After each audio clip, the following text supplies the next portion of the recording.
நாமல் ராஜபக்ச மிக விரைவில் சிறை தண்டனையை அனுபவிப்பார் என்று சொல்லி ஒரு சிங்கள பத்திரிகையில் செய்தி ஒன்று வெளியாகி இருக்கிறது.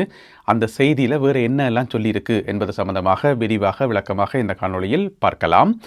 2 நாட்களில் 48 மணி நேரங்களில் வீதி விபத்துகள் காரணமாக 24 பேர் கொல்லப்பட்டிருப்பதாக போலீசார் வெளியிட்டுள்ள அறிக்கையில் சொல்லப்பட்டிருக்கிறது.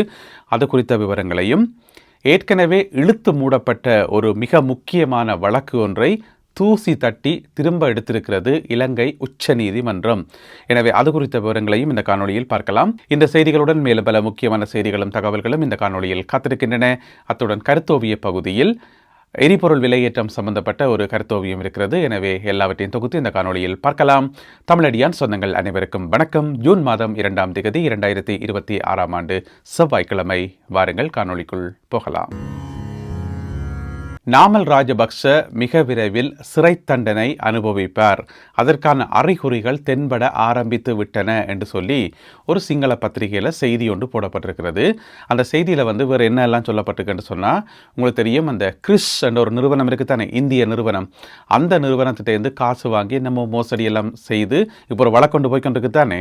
அதாவது இலங்கையில் ரக்பி விளையாட்டை ஊக்குவிக்க போகிறேன் என்று சொல்லி ஆரம்பித்து நாமல் ராஜபக்ச செய்த வேலை அது.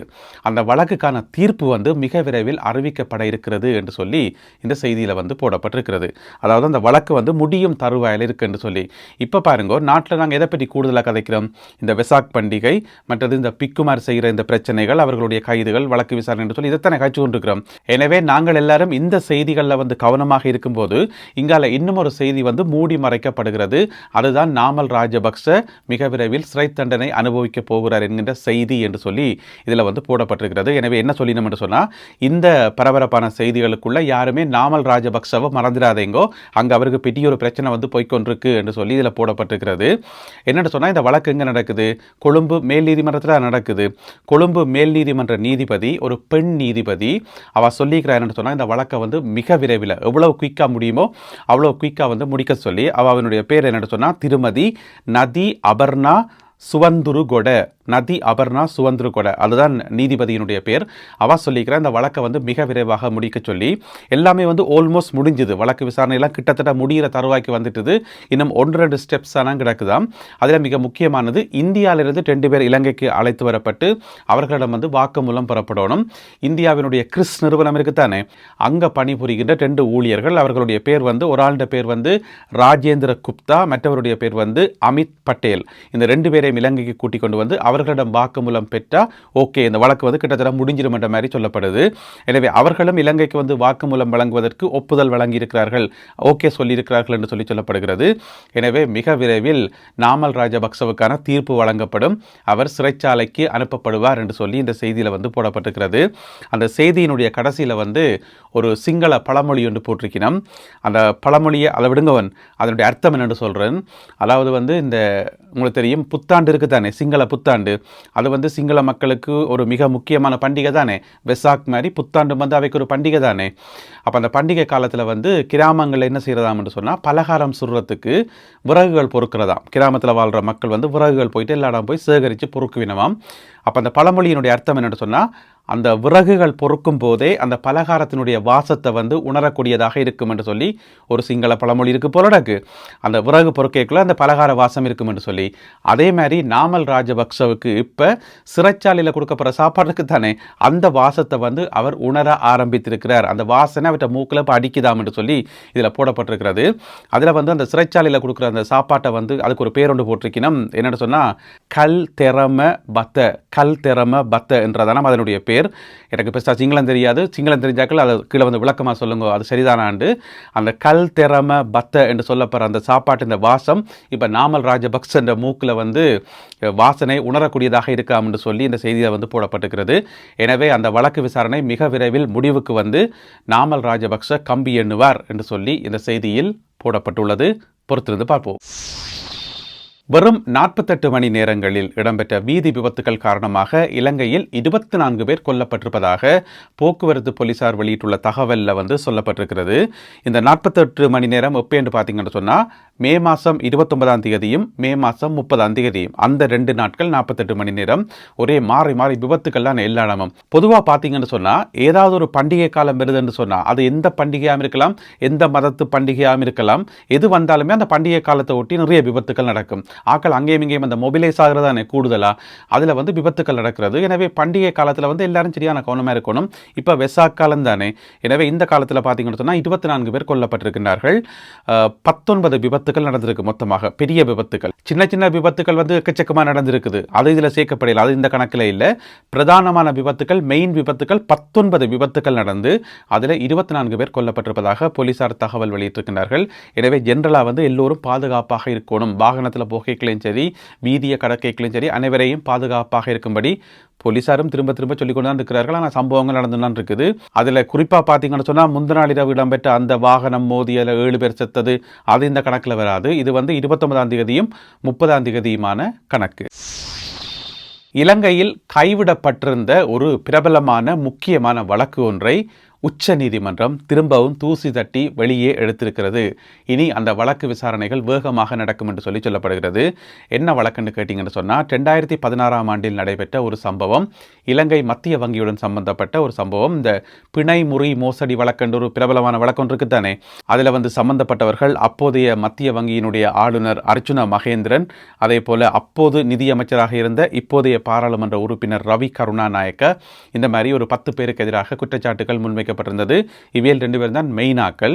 என்ன பிரச்சனை சொன்னால் 2016ஆம் ஆண்டு மார்ச் மாதம் 31ஆம் தேதி ஏலம் விடப்பட்டது. அதாவது மத்திய வங்கியினுடைய பொன்ஸ் இருக்குத்தானே, அந்த பிணைகள் என்று சொல்லுவோம், பிணை முறி என்று, அது வந்து ஏலத்தில் விடப்பட்டது.